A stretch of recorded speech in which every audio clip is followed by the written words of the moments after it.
Today's video is brought to you by campingsurvival.com. Please click the link below, and for all your camping and survival gear, please visit campingsurvival.com.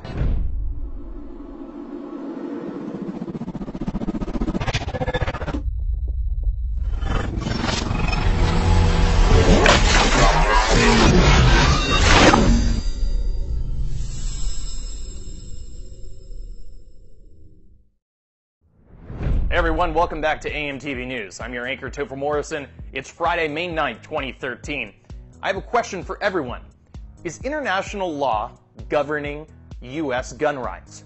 Cody Wilson of Defense Distributed, the man who brought you high-capacity magazines and AR-15 lowers, created on his $8,000 Stratasys 3D printer, has been shut down, or as Cody Wilson put it, the operation has gone dark at the request of the U.S. State Department. And get this, the embattled State Department cites international arms control law. Wilson is a 25-year-old law student in Austin, Texas, if you aren't familiar. From what I can tell, he's a good kid. Big ego, which is healthy and important at that age, but a good kid with, as far as we know, a clean criminal background.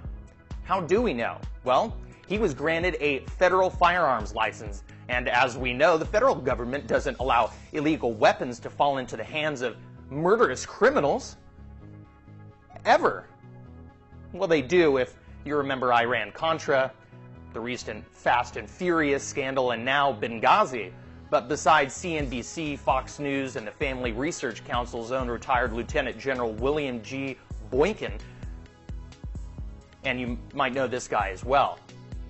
Was he briefed by David Petraeus and the CIA to suggest that there was a secret mission going on there, that we can't go there, we can't talk about it? I believe, and my sources tell me, they were there to round up those shoulder-fired surface-to-air missiles. They were going to hand those missiles over to the Turks, and the Turks were going to give them to the rebels in Syria. Right. It was like a Iran-Contra. Yep. I think that it merits gigantic investigation. And so Wilson has jumped through all of the hoops. He's dotted all of the I's, crossed all the T's, because the first entirely 3D printed gun, the Liberator, named after the gun originally dropped over occupied Allied territory during World War II, has now distributed over 100,000 copies all over the internet through defcad.org. Because of this, the U.S. government came down on the nonprofit startup and young Cody Wilson, citing, again, international law, specifically the UN Small Arms Treaty, supported by Barack Obama and approved in New York in April of this year. This, even though gun legislation here in the United States in the Senate died last month. Evidently, Barack Obama had a backup plan.